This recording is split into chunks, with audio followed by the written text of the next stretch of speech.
Yeah, good morning, students. I hope audio and PPT is visible to you and audible also.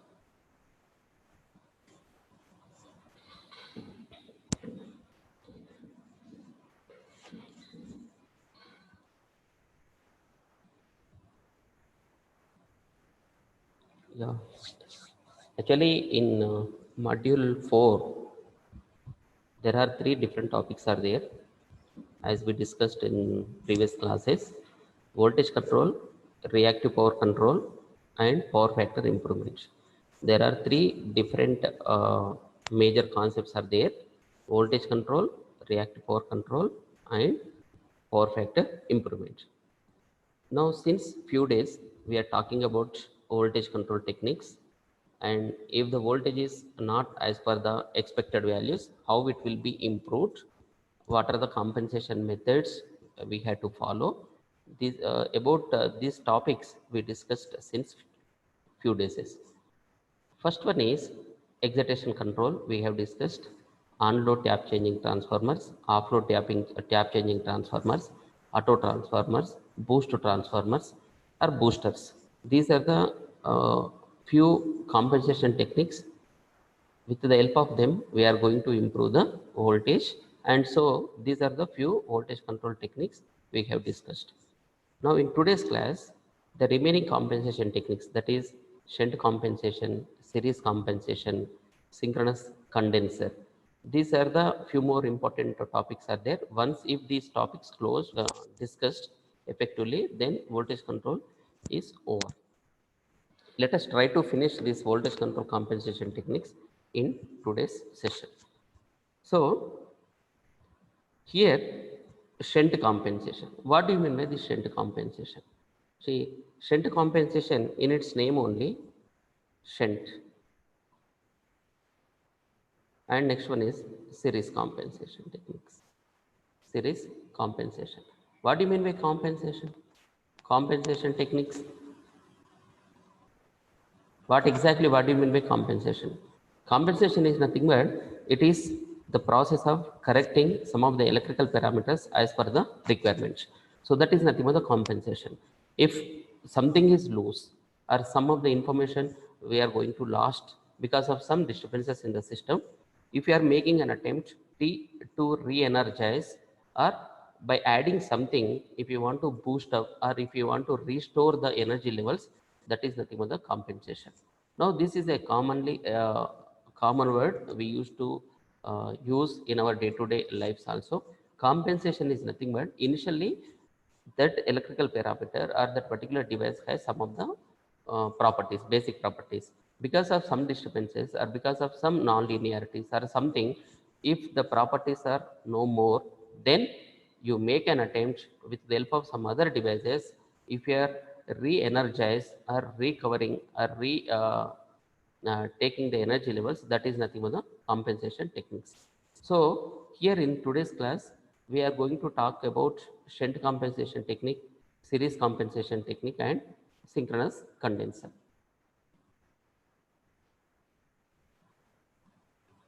So here first I am talking about shunt compensation technique. The shunt compensation technique is nothing but generally, let me take a transmission line. This is a bus sending in bus, and this is nothing but the receiving in bus. This is the voltage is VR and this is the voltage is VS. This particular line has some inductance and it will have some resistance in it. And what is this shunt compensator? Generally, suppose here if you are connecting a load, as close as possible to this particular load, you connect a device which is nothing but it is a reactor. This reactor we are connecting in parallel to the transmission line. This is the total one is nothing but this is the transmission line. In parallel to this transmission line, I am connecting a reactor. Now with respect to the ground, because this generator is also grounded, this generator is also grounded, or otherwise this is nothing but the infinite bus bar. So this is infinite bus bar and this generator is grounded.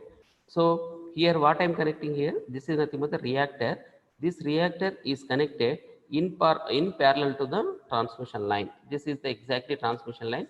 So in parallel to this transmission line, we are connecting a reactor. So in parallel to the transmission line or in the vicinity of this particular load, we are connecting a reactor. So that is called as a shunt compensator. Shunt is nothing but, in some of the cases, we can also call it as a parallel operation. Parallel to whom? Parallel to transmission line. So if some reactor is adjusted or connected to in the existing transmission line in parallel to it, that is called as a shunt compensator. Now these shunt compensators are two types.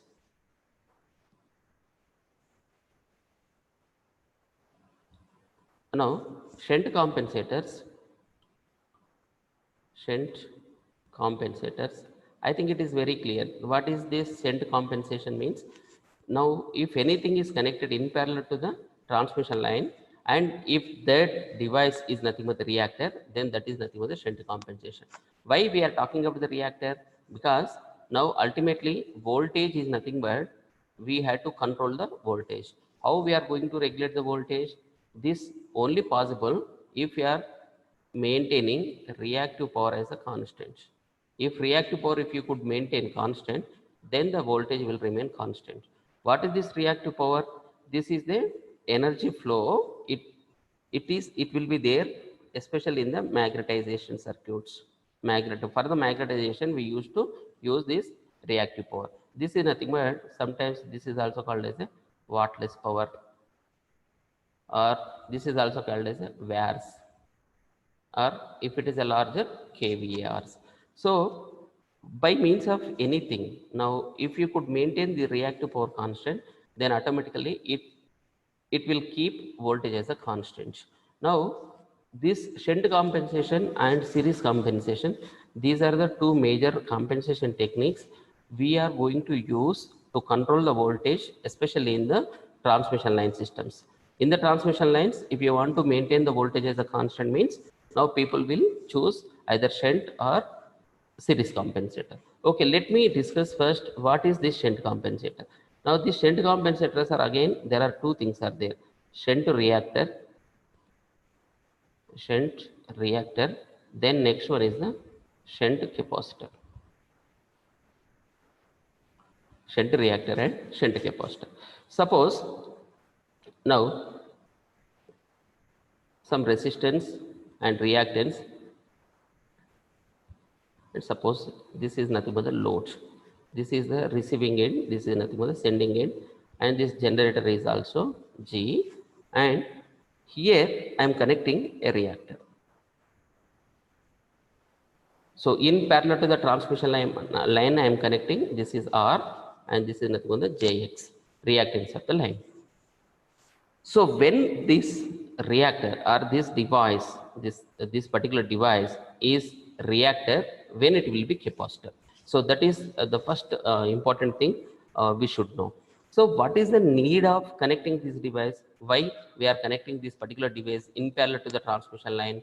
Because if there is a dip in the voltage, if the voltage dips in the transmission line happens, then we can say that the voltage profile is poor.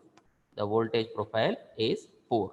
So in order to control this particular voltage, now we are connecting we are taking a shunt compensator. So what is this shunt compensator? So shunt compensators are two types. One is nothing but the shunt reactor and shunt capacitor. Here you should remember that these shunt compensation techniques we are going to discuss, or with the help of this shunt compensation, we are bringing two elements. One is the shunt reactor and one is the one capacitor into the system to maintain voltage profile as constant. So it is constant means sometimes voltage swells may be there, sometimes voltage sags may be there. What do you mean by this particular swell?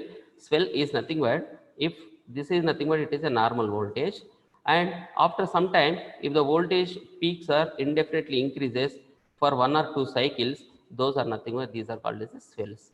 Swells are nothing but if the magnitude of them is more than this one.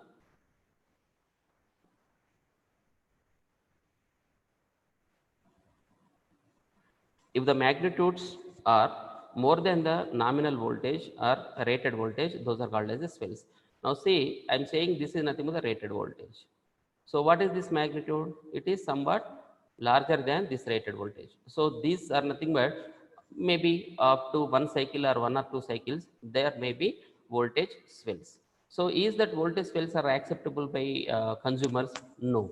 So you have to arrest this voltage swells for limited duration, and immediately you have to make some correction on the voltage profile, and you have to bring this voltage profile to a normal rated acceptable profile. So this is called as voltage swells or nothing but those are called as a over voltages. So over voltage means this voltage is larger than the required voltage. It means indirectly, now if you are doing some reverse engineering, what might be the reason for over voltages? Means voltage is nothing but it depends on the reactive power. Now over voltage means somewhat larger voltage is appearing in the system, means indirectly there is some excessive reactive power is produced by some of the components in the system. So excessive reactive power, because of this excessive reactive power, now voltages are nothing but the larger in the magnitude. So how can you maintain or how can you bring this over voltages to a normal rated voltage? Means again you have to go to the reactive power and you have to eliminate or you have to decrease this excessive reactive power, or you have to adjust the reactive power in the system such that the reactive power is nothing but the nominal in the magnitude. Reactive power, if it is nominal, then automatically your voltage will also be normal voltage. So now we are saying that the voltages are nothing but the over voltages. Now what is the reason for this over voltages? Only the thing is over voltages means indirectly these voltages are produced by reactive power, and over voltages are appearing in the system means the reactive power is excessive in the nature.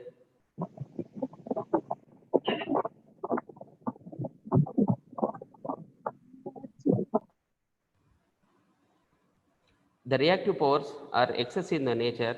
So if you want to bring this over voltages to a normal voltage, first of all you have to work on this reactive power and you have to bring this reactive power to a nominal reactive power, then the voltage automatically it will be bring back to the normal voltage. So here the problem lies with the reactive power. So excessive reactive power is there, so you have to create or you have to insert one element who is going to absorb the reactive power, because the system is having excessive amount of reactive power.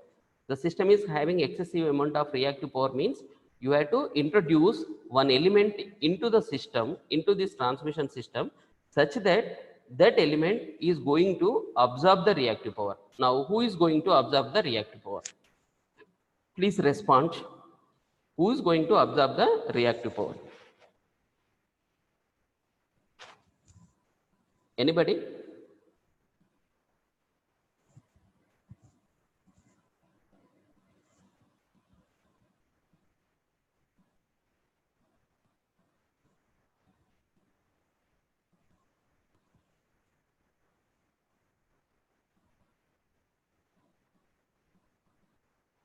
Arun Sai?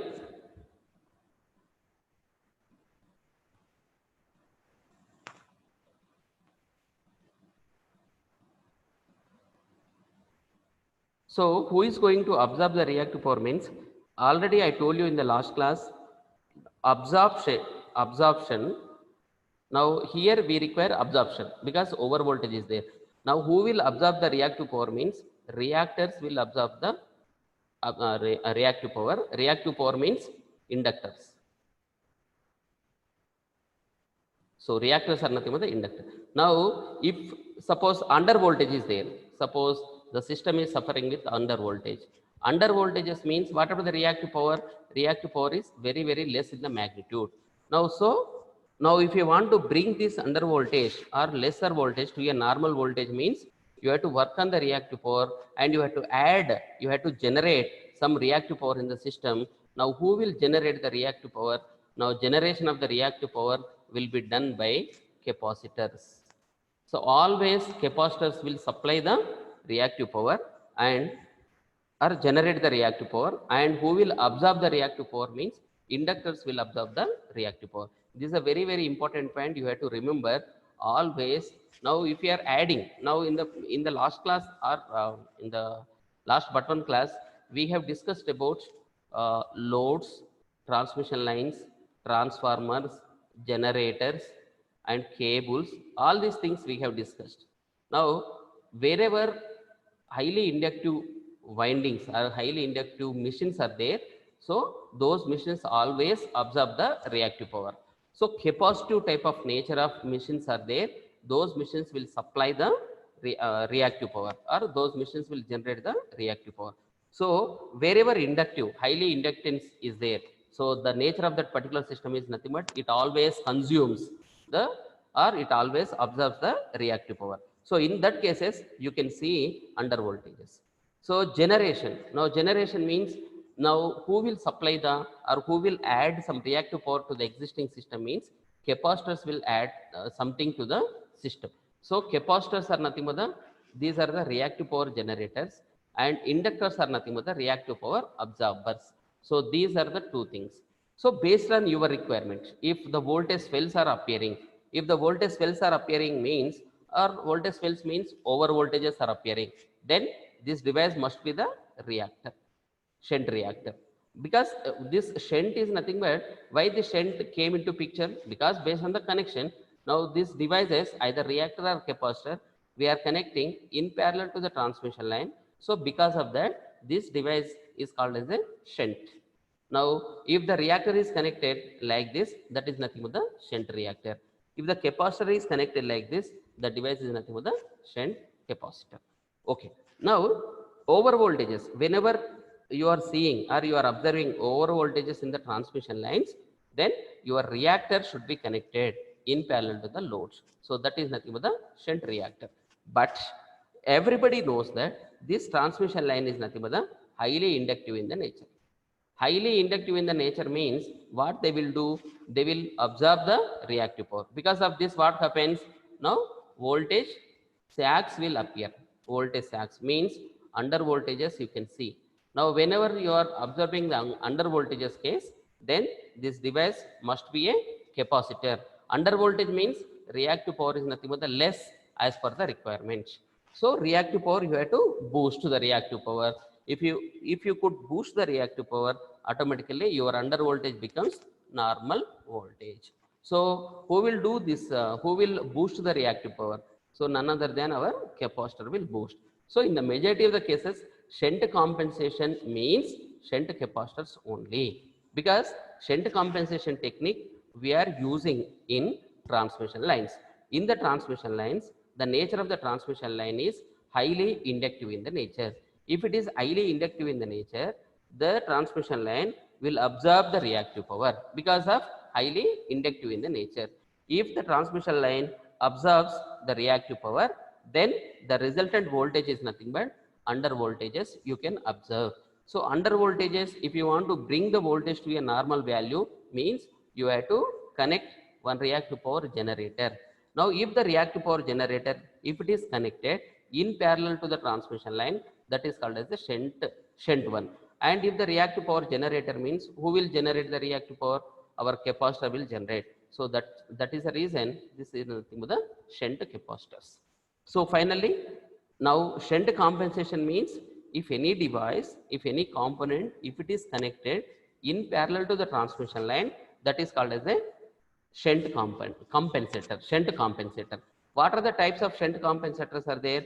Shunt reactors are there, shunt capacitors are there. Now in the real time applications, now this is the transmission line. This is a highly inductive in the nature. If it is highly inductive in the nature, then you have to go for a reactive power generator. Not reactive power generator is nothing but the capacitor.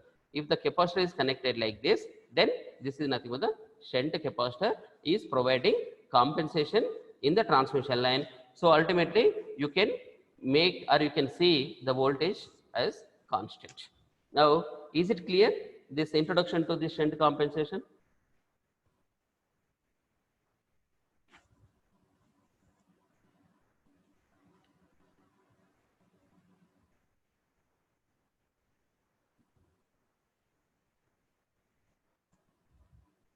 So some of the critical observations, So we have discussed the device that is connected in parallel.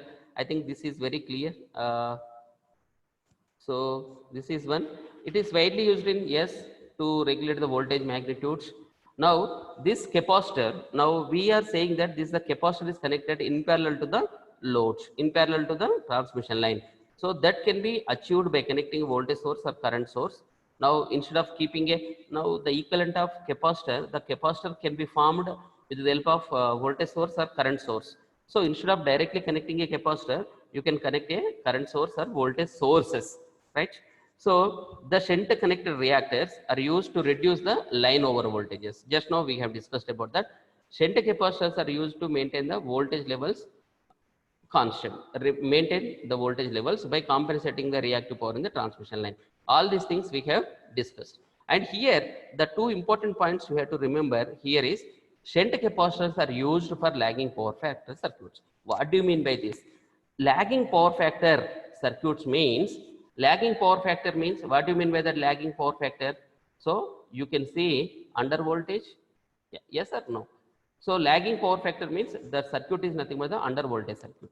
Now if it is under voltage circuit means indirectly whatever the reactive power not sufficient required to maintain voltage as a constant. So you have to add the under voltage circuits means reactive power is less. Now if reactive power is less means you have to add some reactive power. You have to add some reactive power. Who will do that?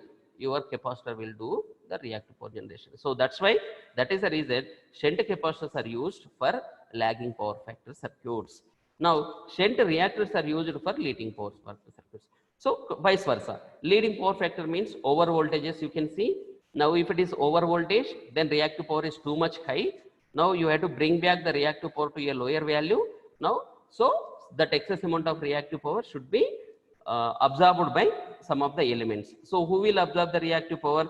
None other than our reactors. So that's why shunt reactors are used for leading power factor circuits and shunt capacitors are used for lagging power factor circuits. Now these are the few important things, and one more important point is these shunt reactors or compensators are permanently connected in the system or based on the requirement if it is added? So it is not permanently. Sometimes based on the voltage profile, if in that particular area, in some X area, always because of there is a prone of voltage dips or voltage disturbances. In such cases, some of the reactors or capacitors are permanently connected, but that is not suggestible all the way. So instead of that, better we have to keep some capacitor banks or reactor banks into the system based on the requirements. Automatically some of the capacitors it will be added, switched on and or switched off based on the voltage profiles. So that is the case. This one is called, depending upon the load demand, capacitor banks can be permanently connected to the system or it can be varied by switching on or off the parallel connected capacitors either manually or automatically. So only the thing is, just now what we discussed, based on the requirement, if the voltage profile in that particular area is very poor, in such cases permanently you can connect, but compared to that permanent connection, it is better add some bank of the capacitors. And how many number of capacitors are to be added? Now who will decide that number of capacitors are to be added to the system? Based on the severity of that voltage disturbance. If the voltage is too worse, then in that cases, based on that requirement, you can switch on one or two more in order to maintain the voltage profile as a constant. So like this, we can maintain voltage profile as constant.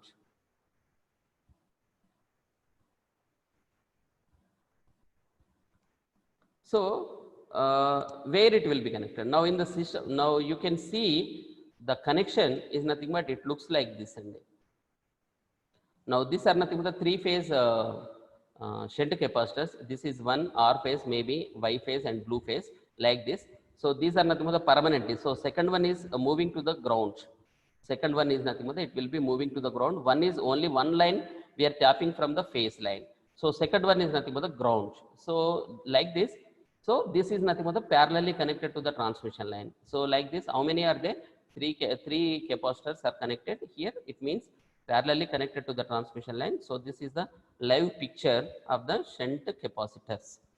So what are the advantages? Means the cost is very less and it is very flexible in installations.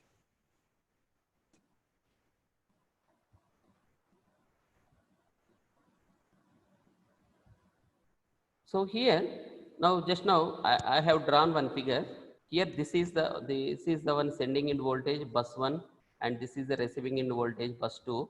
The capacitor is connected here. Generally, majorly capacitors are connected because this line is nothing but the highly reactive in the nature. Highly reactive in the nature means reactive power is poor. So you have to add some reactive power to the system. Now the capacitor will can add the reactive power to the system. That is the reason capacitor is connected here.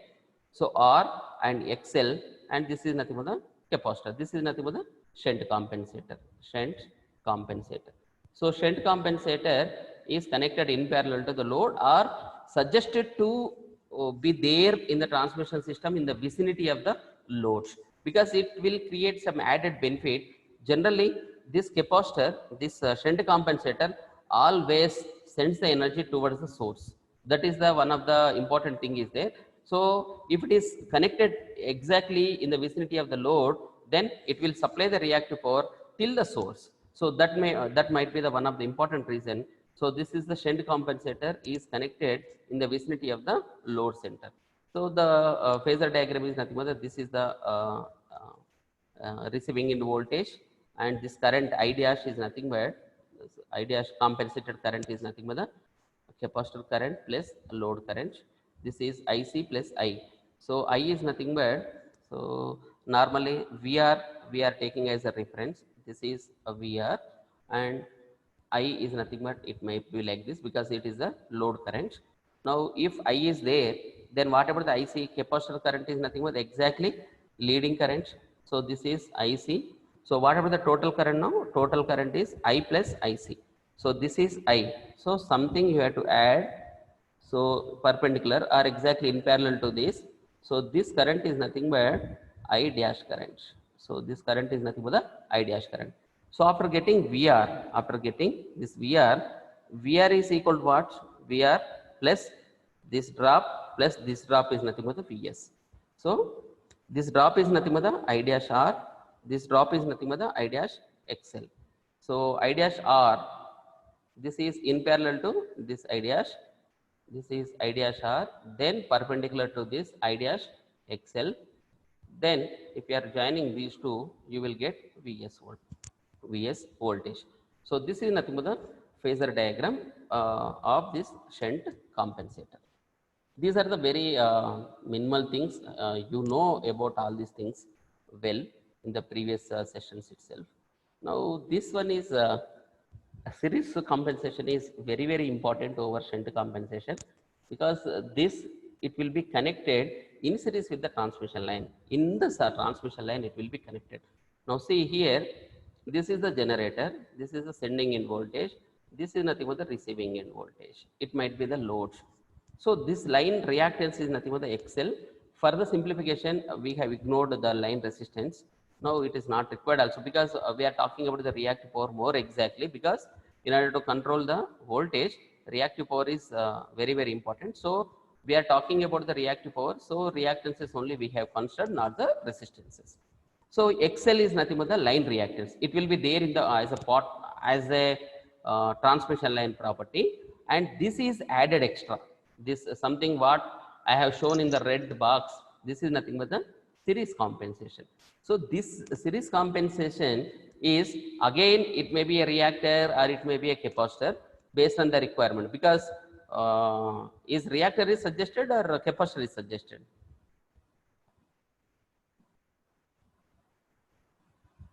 Anybody? Is reactor is suggested or capacitor is suggested?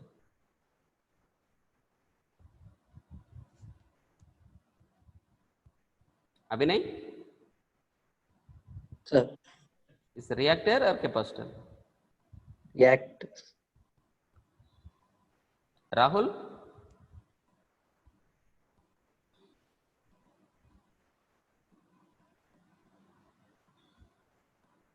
Amar? See, always you remember compensation, this is the line reactance. Line reactance is nothing but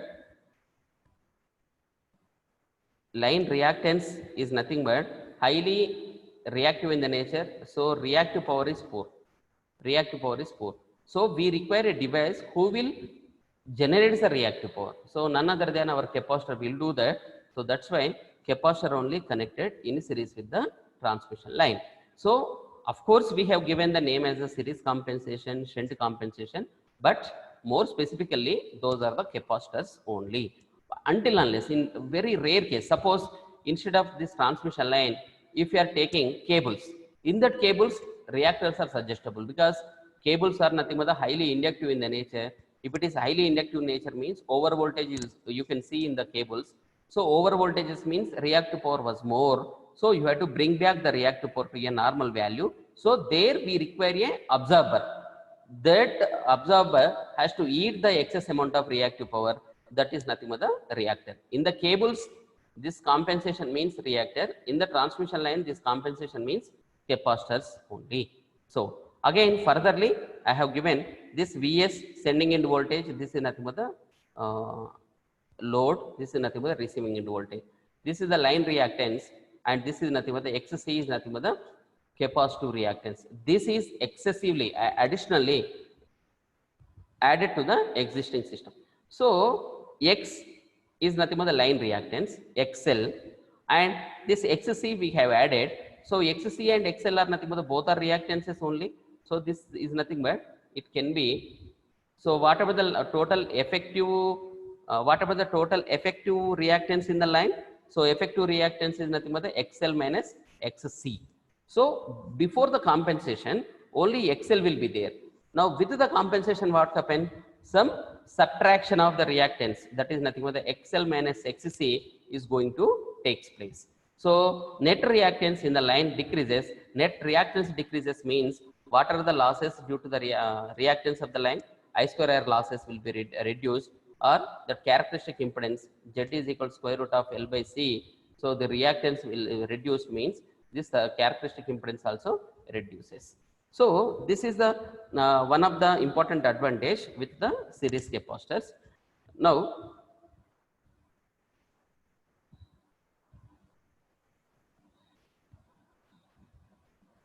so here one more thing you have to remember. Generally, this is a reference voltage. Always we used to mark as the receiving end voltage. We used to mark as a reference voltage. For this, how much of voltage it will be added? How much of voltage it will be added? I mean to say how much of drops? XL drop is there and XC drop is there. So two drops, but these two drops are opposing to each other. So these dotted lines are there now. These dotted lines. This is nothing but because of JXL. The drop is nothing but the JXL, or that is nothing but JXL. This drop, and again XC is there. So it will be subtract XC. Then the resultant drop is nothing but the just now XL minus XC is nothing but the resultant drop into current.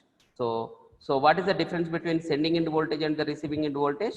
The drop is nothing but Vs is equals VR plus J into I into XL minus XC is nothing but that this is the drop. So based on this simple mathematical equation, we have constructed one phasor diagram, simple phasor diagram. So this is about the phasor diagram. Of course, we have a few important merits with this series compensation that we will discuss.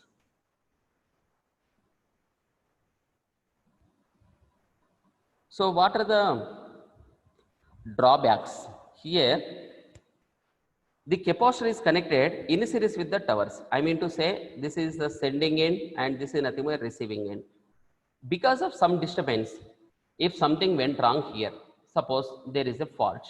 Now, who has to supply this fault current? The generator at the sending end voltage has to supply the fault current. So this is the same current, it has to flow through the series capacitor. So whenever this fault current is flowing through the series capacitor, there may be a huge amount of drop because the fault current itself very high, and this is nothing but the reactance. This reactance is not the property of the transmission line. In order to regulate the voltage, externally we have added this reactance. Because of this reactance and because of this larger currents, what happens? The drop across this is also too much high. Excessive amount of drop may be arised. So this drop may leads the capacitor to fail. So that is the case. Always the capacitor is protected with the help of some spark gap. Now this is the one of the major drawback in the series capacitor. Otherwise, this is the best suitable method to compensate the voltage in the transmission lines. And one more important thing here, it is now it is used in the extra high voltage lines and ultra high voltage lines. And what are the important merits, advantages and disadvantages of this series compensation? Means it improves the power transfer capacity. This improves the power transfer capacity. Why? Means, see, power is nothing but V sending, V receiving by X into sine delta. I think everybody knows this formula. So in this series compensation, whatever the reactance of the line initially XL is there and XC is going to added, subtracted. So whatever the reactance of the line goes on decreasing. If the reactance of the line decreases, means whatever the power is goes on increasing. So power increases. So this is nothing but power handling capacity, or during the series compensation, the energy flows from the sending end to the receiving end increases. So this is nothing but one of the major advantage. We have a smaller derivation for that. Let us check the derivation, then you will get some understanding. So this is the simple phasor diagrams. Now see, just now the power transfer capability P1 is equal to Vs into Vr by XL into sine delta, right?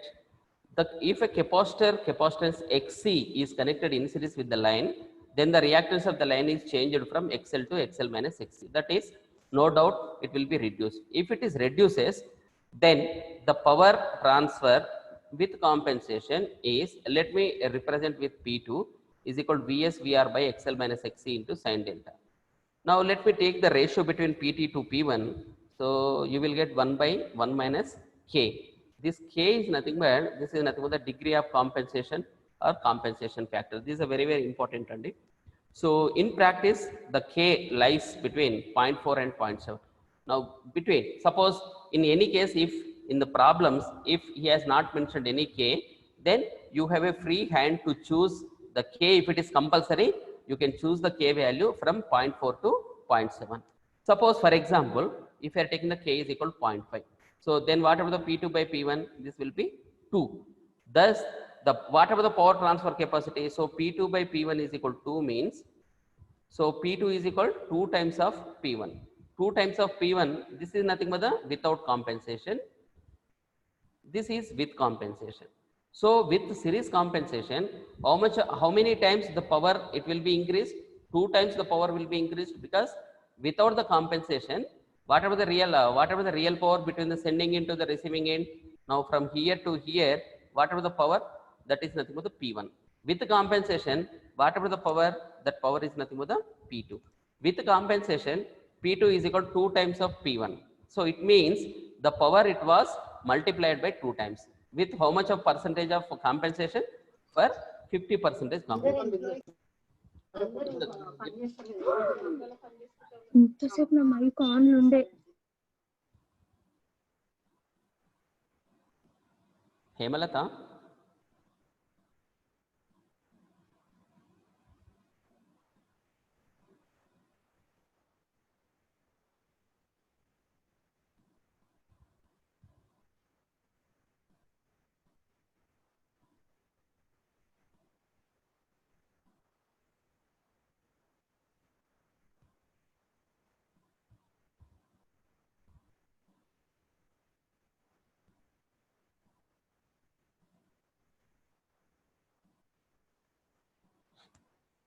so for 50% compensation, for K is equal to 0.5 means 50% compensation, the power transfer is doubled. So that is the meaning of increase in power transfer capability. So second one is improvement in the system stability. Now here you keenly observe, now I am taking for same power transfer and same value of sending in and receiving in voltage. So whatever the power now, P is equals Vs into Vr by X into sine delta. So P1 is nothing but uncompensated line Vs Vr by X into sine delta. So for same receiving and sending end voltages and with compensation P2 and same power means this will also be equal to P1 is equals Vs Vr by XS minus XL minus XC into sine delta. Now for the same power transfer for the same sending end voltages, now whatever the power and power is nothing but directly proportional to delta to the reactance of the line. So if you want to see the power to be maintained constant, then there must be a relation between the load angle, this is nothing but the load angle to the reactance. If the reactance is nothing but the decreasing, then whatever the delta proportionally it has to decrease in order to maintain the power as the constant. Now as long as delta is stable, then whatever the system stability is nothing but it will be improved. That is the same thing we have represented in the lines. For same power transfer and for the same value of sending and receiving in voltages, the phase angle delta in case of the series impedance line is less that for the uncompensated lines. The reduced value of the delta gives higher stability because delta it will be reduced because reactance is also reduced in order to maintain the power as a constant. So delta gives the higher stability from uncompensated to the compensated. For this, I am not talking about the same ratio, but uncompensated line to the compensated line. So it has to delta it has to reduce, so higher stability it will be there. So next one is the load division and among the parallel lines. Suppose now this is the generator is there and there are two parallel lines. Now this is nothing but the newly added and this is compensated, series compensation is there in that one. This is nothing but the load. This is the old line. Now this what it will carry? So it will carry a maximum amount of current because huge amount of power transfer capacity. So this current is nothing but the less as compared to that. Now I want to add some load onto the system. I want to add some load onto the system. Now who will allow for the addition of that load? So initially compulsory in this line only you have to add the load because the current is nothing but the less. Already loaded line it is not permitted, the system it will not permitted to add any extra amount of load in the newly connected load. So that is the reason whatever the load, extra load you want to add to the system, that must and should be added in the old line cables only, old lines only, previous lines only. Then only now a load it may be added in the newly connected line. So that parallel operation it is able to provide effectively because of this XC. So that is the reason this is also called as a one of the important advantage of the series compensation.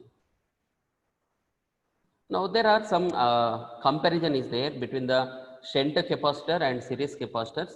Now just now also we have discussed towards the supply source it will travel. This is towards the load end it will travel. Series capacitor you can observe the effect towards the load. Here shunt capacitor you can observe the effect towards the supply source.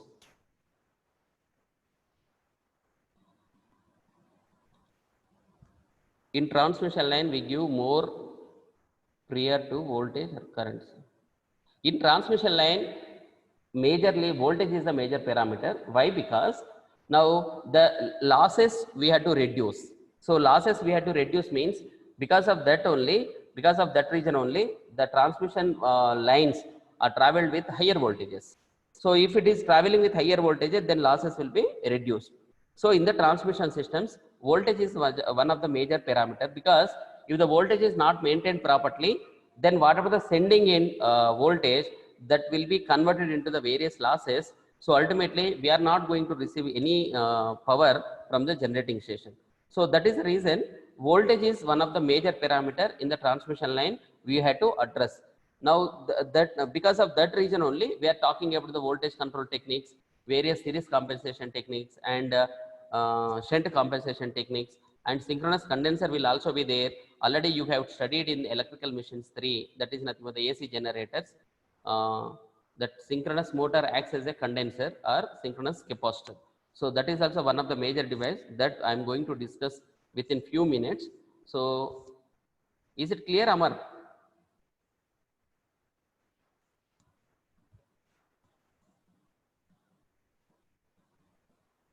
Okay. Thank you.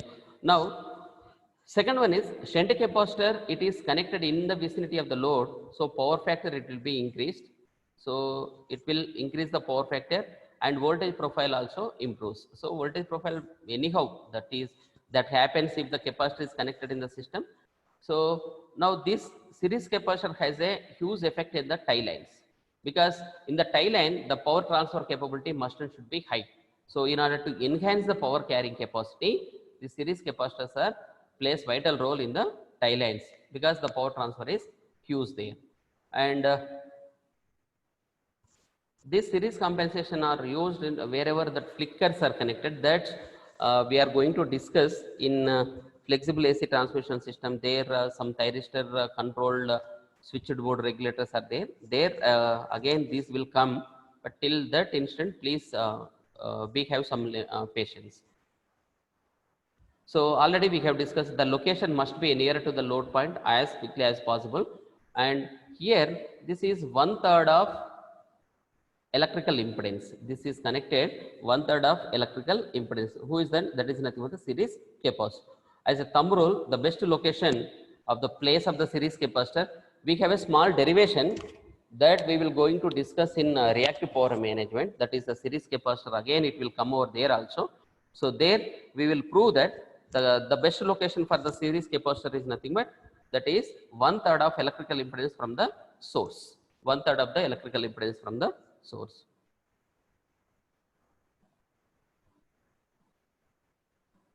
So few more comparison points. As fixed kVr is supplied, this may sometimes result in overcompensation in the light load period. Yes, switched kVr banks are comparatively costlier than fixed kVr and become necessary. That is the same thing we also discussed. So permanently or fixed kVrs or fixed banks are not suggestible, because sometimes the same transmission line has to drive the light load. Then in that cases what happens? Now if it is fixed in the nature, if the capacitor bank is fixed in the nature, it will continuously supplies the reactive power to the system. If excess amount of reactive power happens to be there in the system, then that will be converted into the over voltage. So that is the reason fixed kVr instead of fixed kVr, switched kVrs are suggestible. kVrs are nothing but the reactors. kVAR is nothing but that is the component or that is the device who is going to supply the or who is going to work in association with the reactive power. Those devices are called as the VAR devices. VAR devices are nothing but the in association with the reactive powers, right? So in order to overcome these over voltages, if that happens because of the fixed capacitors or fixed VAR devices, switched compensators are suggestible, but fixed compensators are costlier as compared to the fixed VARs. So that is there with the shunt capacitor. And next one is the series capacitor. Series capacitors are nothing but as full load current is to pass through, because it is connected in the line. So series capacitor has to allow full load current. So that is the reason the series capacitors are nothing but a little bit overrated in terms of the current, the capacity, because again sometimes for a shorter duration of the faults, that capacitor has to allow that current. So in order to overcome regularly changing of that capacitor, it is suggestible always the current rating of the capacitor must and should be little bit higher. So and cost of this compensation is nothing but the low. Shunt capacitors are nothing but the compensation cost is nothing but the low as compared to the series. Series is somewhat higher than the this shunt. So these are the few important comparisons.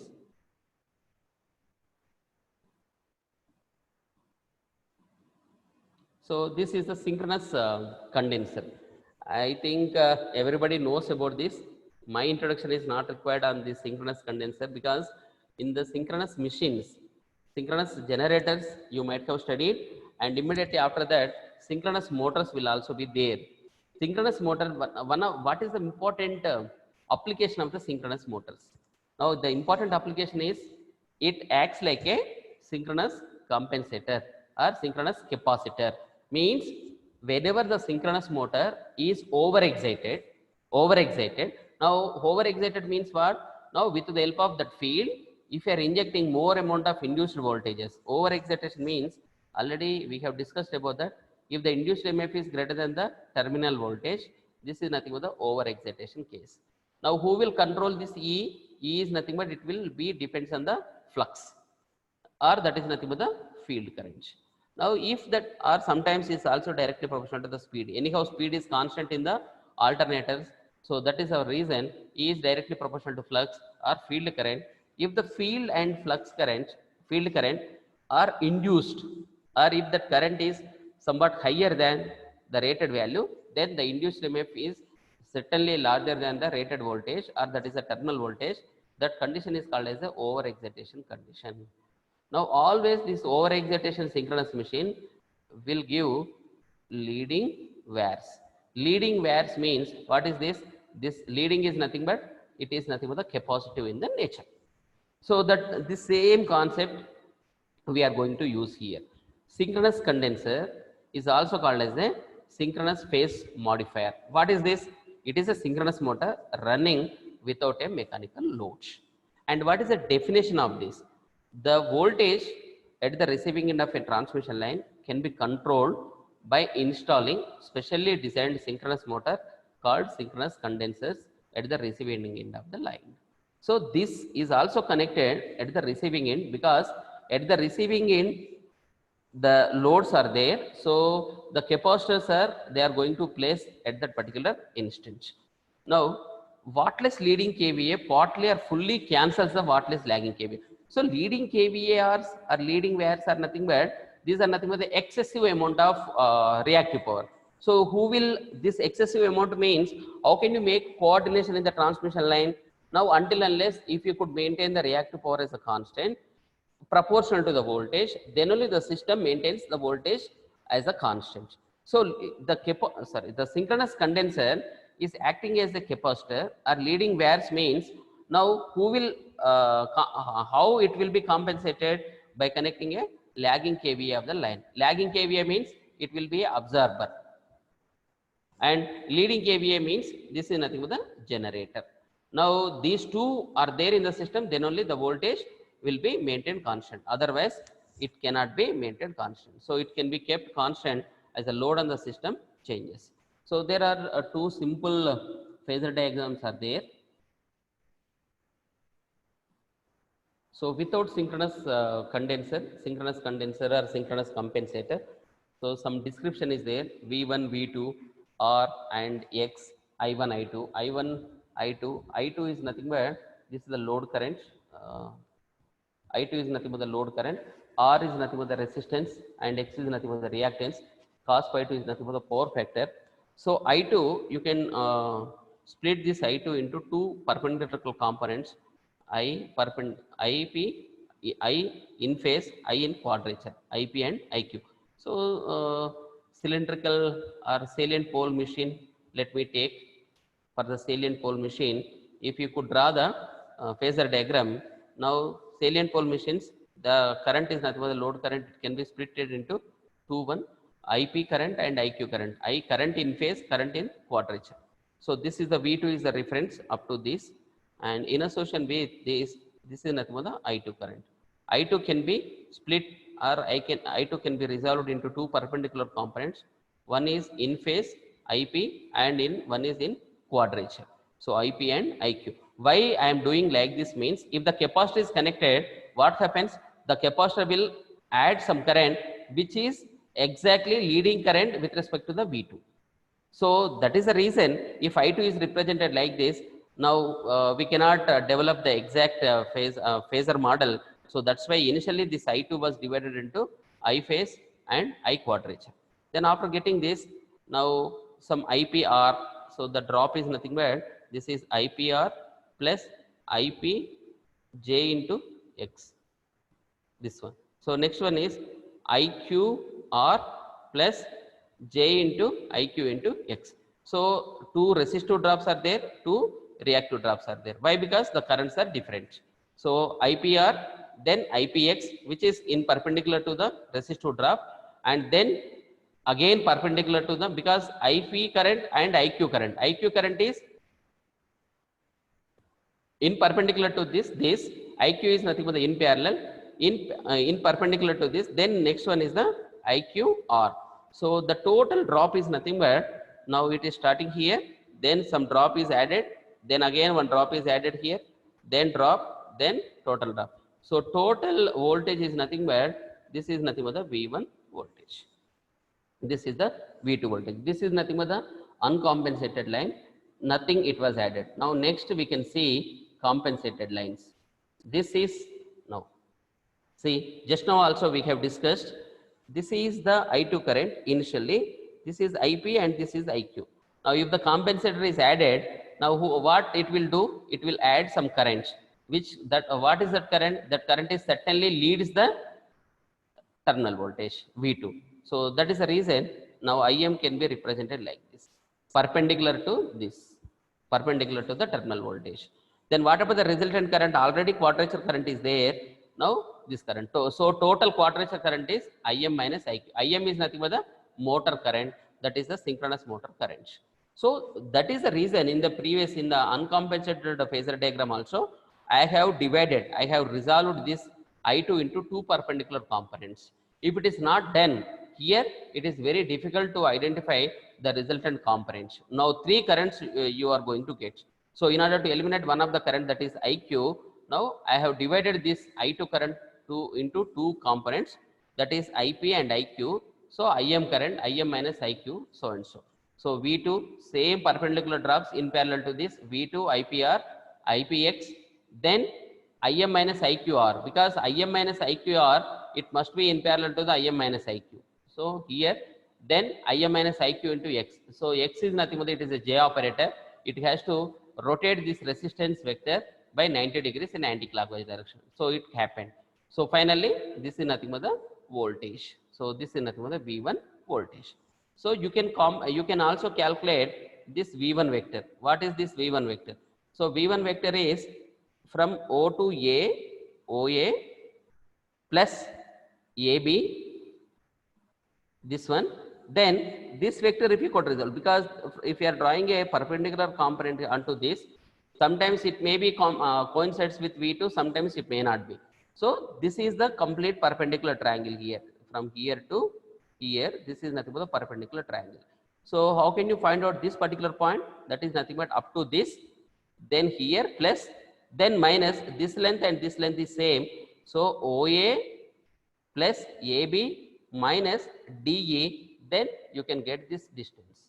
Then after this, you add this idea. So OA plus AB minus DE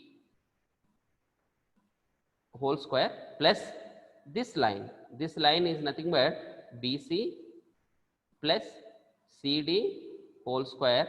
This is nothing but the left side is nothing but the OE whole square. So this is the formula we can use to find out the whatever the total resultant voltage. So this is about the synchronous compensator. So advantages and disadvantages.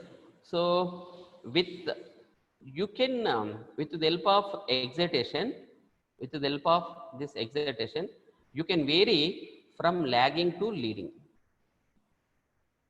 You can see some lagging power factors and you can see some leading power factor.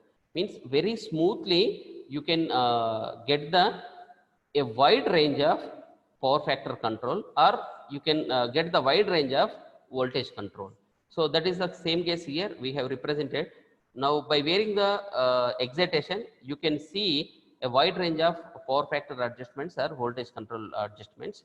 It keeps the voltage constant at any loading conditions. Suppose if it is a capacitive loading, then you adjust the lagging power factor by under excitation. Now it will run under voltage case also, over voltages case also. That is a major advantage of this synchronous condenser. So there are some advantages and these disadvantages also we have mentioned. The major advantage is nothing but the capacitor can drive at any loading conditions. So wires can be absorbed or it will be produced based on the requirement. Same compensator will serve our two purposes. This is the major advantages, and disadvantages are nothing but there may be a sudden changes in the volt. Now it will cause out of synchronism or falling out of synchronism, and fault conditions, it may add short circuiting capacity of the system during fault, except these two. Now this is nothing but the widely used compensation technique in the transmission lines. So one small comparison is there. If you could compare that, now comparison between synchronous condenser and the static capacitor. Now as just now we have discussed, harmonics in the voltage does not exist. Yes, synchronous condenser will not produce any harmonics, but in the static capacitor, harmonics will be there. So switched on, switched off. So these kind of things, because it is not a smooth variation, in view of that, the static capacitor is nothing but introduces harmonics into the system. So again, harmonic analyzers you have to keep. So that is nothing but the extra burden on the particular system. So second one is nothing but the power factor variation is stepless. Uniformly you can see the power factor variation. Just now we have discussed, but in the power factor varies in steps in the static capacitor, because from one instant to another instant, if you want to open or close, means you have to change the switches, or you have to bring some capacitors into the system. Sometimes you have to eliminate some of the capacitors out of the system. So this happens in the stepwise. So the power factor varies in steps, but that is not there in the synchronous condenser. So uniformly it will happen.